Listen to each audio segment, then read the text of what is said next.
Pemirsa, Kongres ke-17 Majelis Pendidikan Kristen MPK di Indonesia digelar di Hotel Puri Saron, Seminyak, Kuta Badung.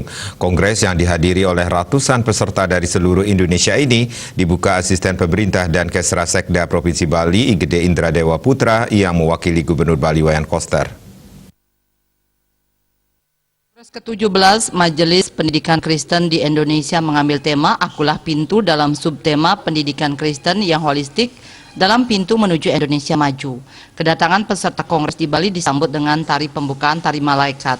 Ketua Panitia Kongres yang juga Ketua Majelis Pendidikan Kristen Bali dan Lombok, Iketut Putra Suartane, mengatakan Kongres dilaksanakan dengan agenda pemilihan pengurus periode 2022-2027. Rencana Kongres dilaksanakan 3 November tahun lalu, namun karena pandemi COVID-19, Kongres ke-17 MPK baru dapat dilaksanakan pada 7 hingga 9 April 2022.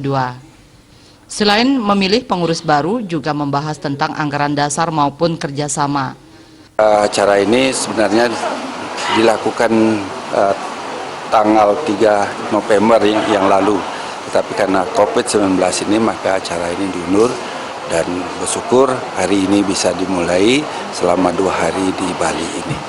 Yang intinya sebenarnya adalah pemilihan pengurus yang baru periode 22 sampai 27.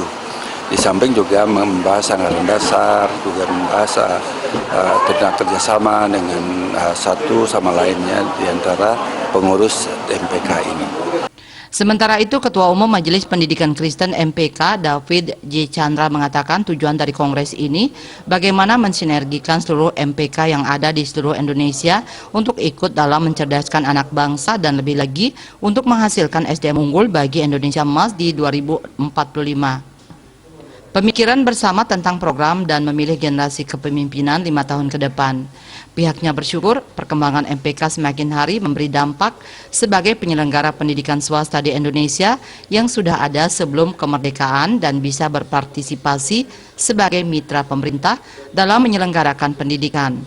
Dalam Kongres yang perlu dibenahi yakni sinergitas dan kemitraan ke dalam antar anggota MPK untuk saling mengisi dan membangun, serta keluar membangun kemitraan di dalam negeri maupun luar negeri. Anggota MPK saat ini telah mencapai 393 yayasan dengan 600 sekolah. Adapun pengurus yang dipilih yakni Ketua Badan Pengawas, Ketua Umum Badan Pengurus Harian, Sekretaris Umum Badan Pengurus Harian, dan Bendahara Umum Badan Pengurus Harian MPK. Melalui Kongres ini kita bisa mensinergikan seluruh resource kita untuk boleh ikut di dalam mencerdaskan kehidupan anak bangsa dan lebih lagi untuk menghasilkan SDM unggul bagi Indonesia Emas 2045. Kita bersyukur bahwa MPK semakin hari bisa semakin memberikan dampak sebagai penyelenggara pendidikan swasta di Indonesia.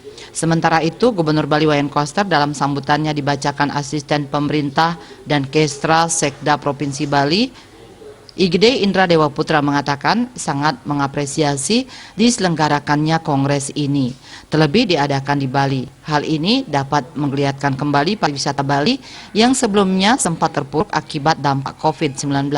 Raiswantara, Bali TV.